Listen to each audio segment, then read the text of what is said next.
boa tarde. Eu sou o Homer Dorrego, publisher da Escola Legal, do canal do YouTube A Escola Conversa. E hoje nós vamos conversar com Hermília Maricato. Hermília Maricato, que é professora da USP, da FAO, arquitetura, doutora em arquitetura, coordenadora nacional do PR Cidades. Tá certa a minha apresentação, professora? É isso mesmo? Tá ótimo, Homer. Muito obrigada. Tá, é um prazer estar aqui com a senhora. Eu gostaria de fazer algumas perguntas e vamos trocar um papo descontraído, né, a respeito de uma situação atual no Brasil que está deixando todo mundo muito aflito. Na verdade, é uma coisa que já vem se arrastando há algum tempo. Por exemplo, numa última mensagem que eu li no seu blog, você fala que o Imperial College of London diz que a gente vai ter mais de 11 milhões de infectados no Brasil. Isso num cenário mais otimista. Para começar a resolver isso, saneamento básico seria uma opção? Eu escrevi isso em abril, não é? Que eu estava muito impactada pelas mudanças na mídia.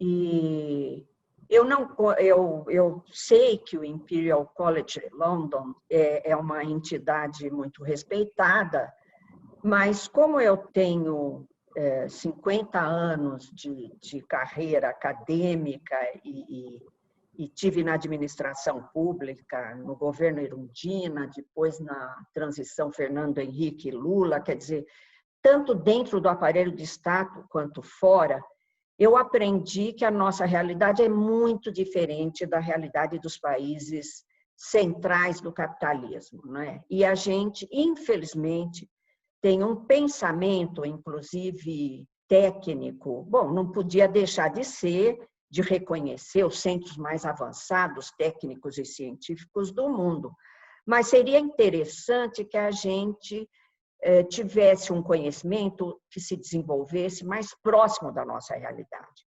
Estou falando tudo isso para dizer que eu não sei o quanto o Imperial College London conhece a condição dos países não desenvolvidos, não é? Vamos chamar assim, do capitalismo, não é?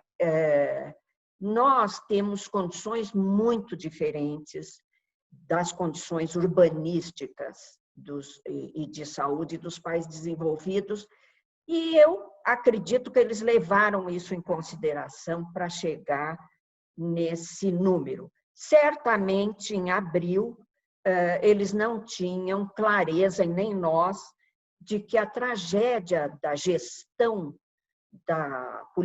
das políticas públicas na área de saúde seria tão profunda. Nós já estamos no terceiro ministro da Saúde, desde que a pandemia começou, temos um ministro interino e também temos uma condição de gestão dessa crise que mesmo nas mãos de estados e municípios descentralizados, eu não acho a descentralização ruim, mas nesse caso nós precisaríamos ter, sem dúvida, uma condição centralizada de condução da política de enfrentamento da pandemia, né? E nós não temos. Eu não preciso falar sobre isso, isso está na mídia de massa brasileira, coisa que não estava há muito tempo atrás, as condições da saúde pública, né? Então, dentro desse quadro, vamos pegar a questão do saneamento básico, né?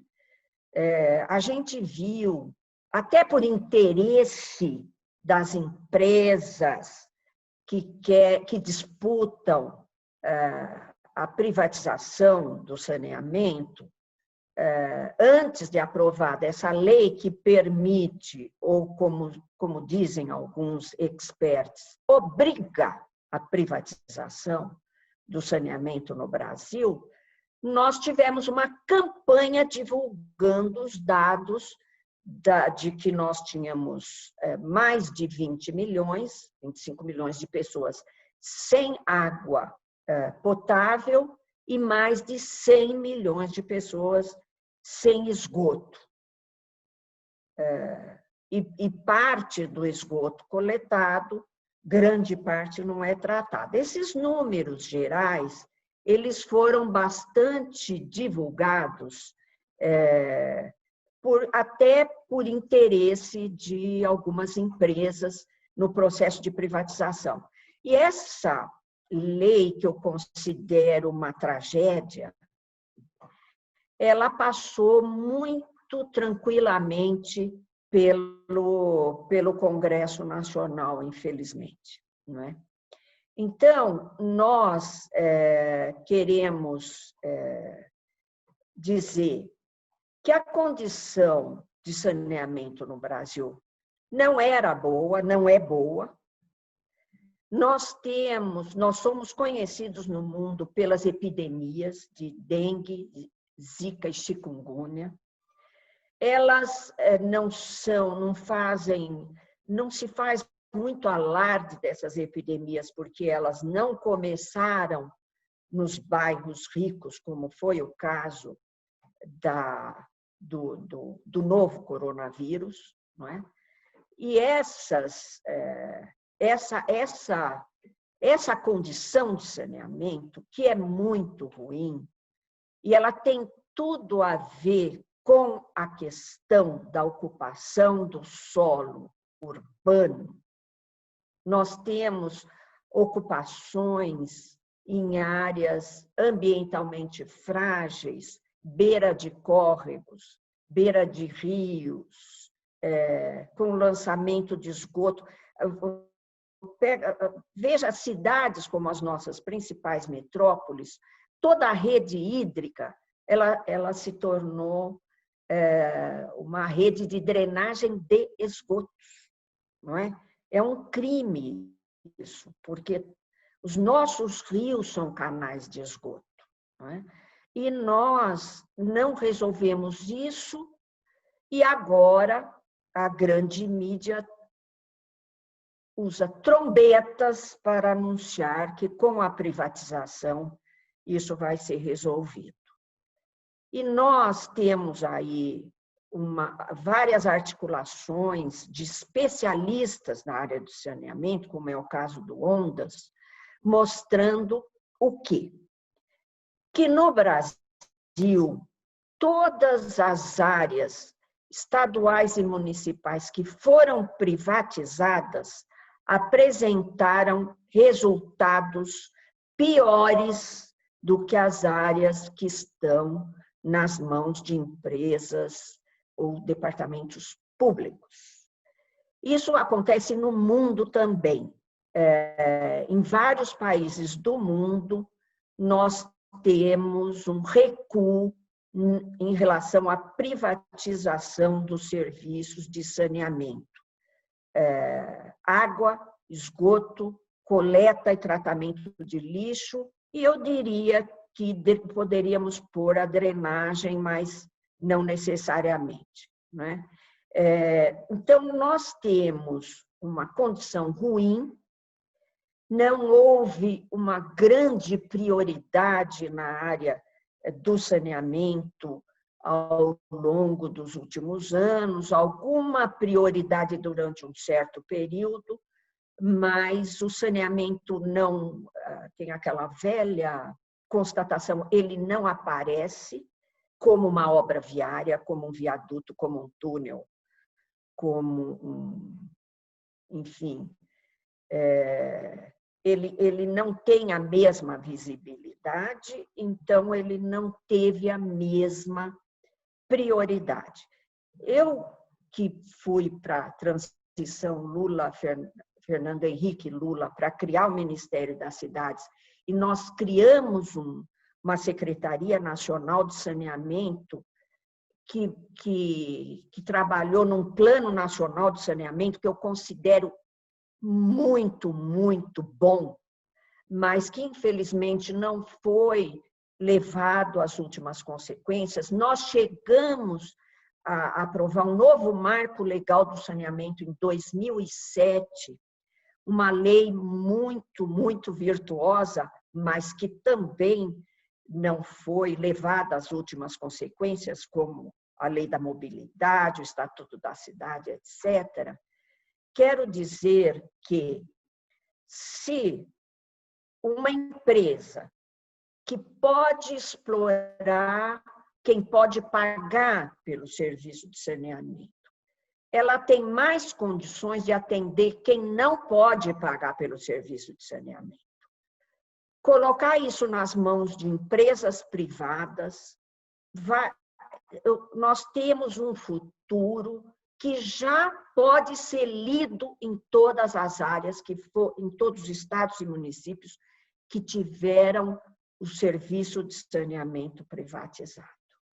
E nós somos um país que sofremos muito com epidemias ligadas à falta de saneamento, à falta de água tratada, que é mais universalizada no Brasil, o acesso, a falta de tratamento de esgotos, a falta de uma coleta de lixo mais abrangente e o tratamento de resíduos sólidos mais adequado.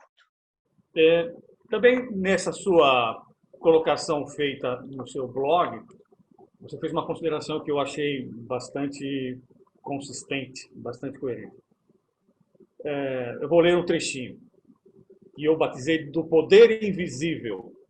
Jamais pensei que um vírus pudesse desafiar tanto o poder aparentemente indestrutível como acontece hoje com a maior economia do mundo. Obviamente, isso se estende para todos os satélites em torno dessa potência econômica. O Brasil não escapa disso, né? A gente tem 15 milhões de pessoas vivendo em favela.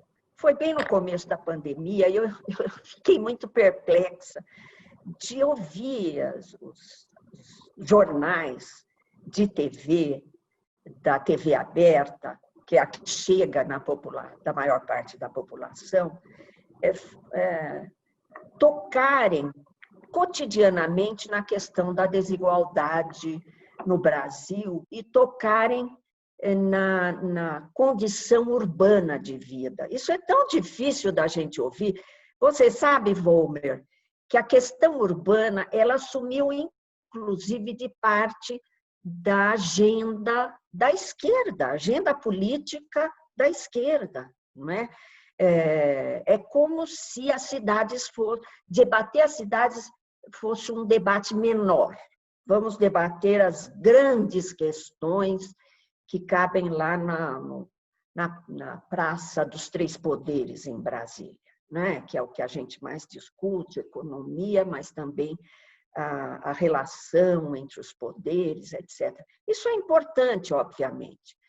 Mas se nós nos voltarmos para as cidades, nós vamos fatalmente ter que enfrentar e dar visibilidade para as condições cotidianas de vida do povo, que é coisa muito pouco tratada até a pandemia, não é?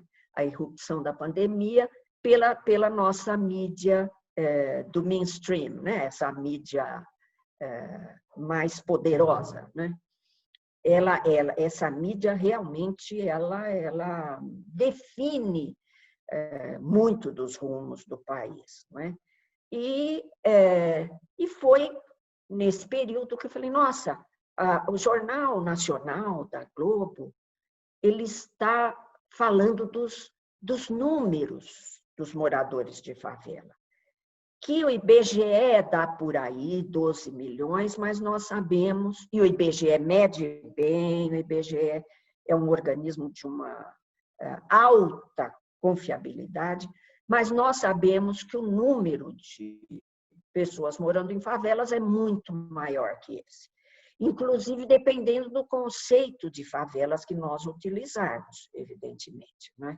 Nós temos, na ilegalidade urbanística, 1/4 das moradias do Rio de Janeiro. Isso Não, chegou a 50% medido pela dissertação de mestrado de um ex-presidente do IAB, o Carlos Andrade, né?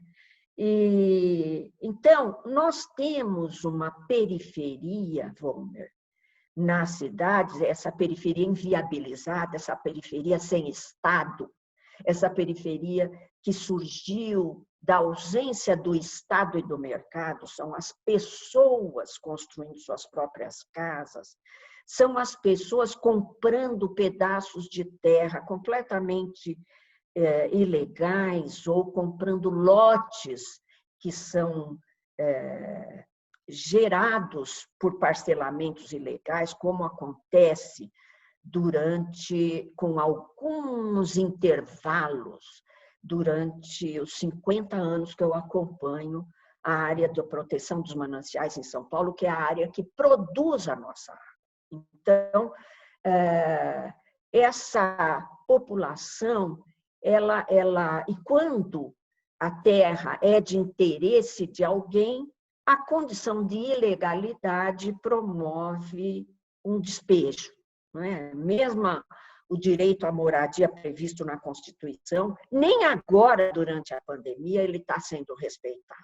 Nem durante a pandemia, nem com resoluções da ONU, o direito à moradia está sendo respeitado no Brasil. Nós temos despejos aqui em São Paulo, tanto que nós estamos participando de um esforço de construção de uma rede nacional de despejo zero durante a pandemia.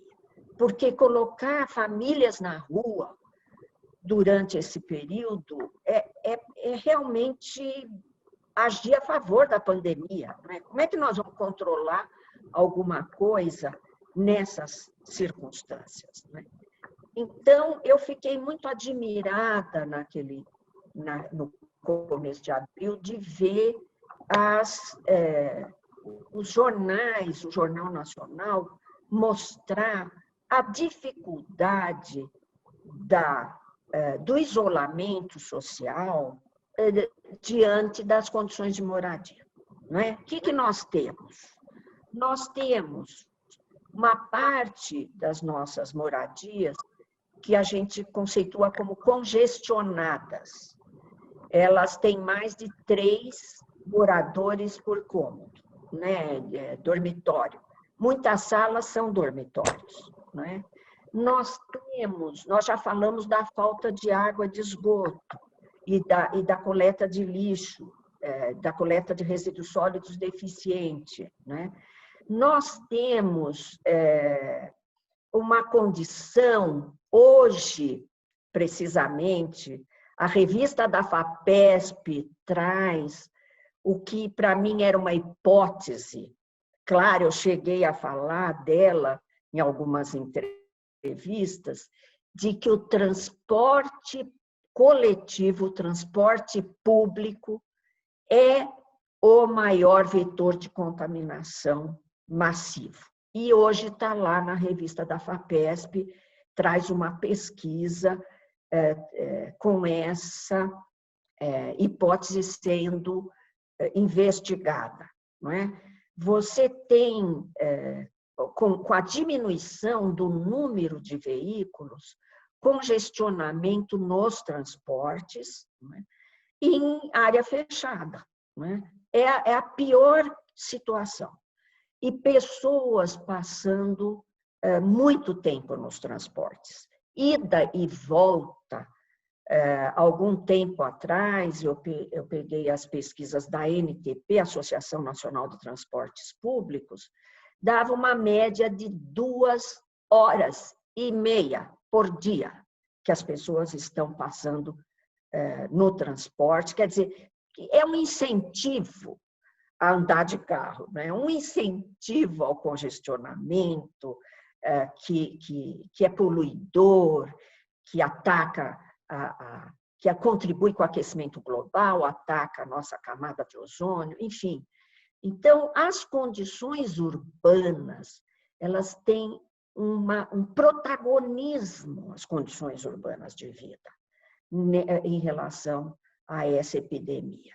E isso começou a ser visto, mas é impressionante como o Congresso Nacional, diante de tudo isso, aprovou uma lei pela privatização do saneamento. Alguma coisa que nós estávamos conseguindo segurar por algum tempo, embora eu acho que o tratamento público em relação ao saneamento precisa também ser criticado.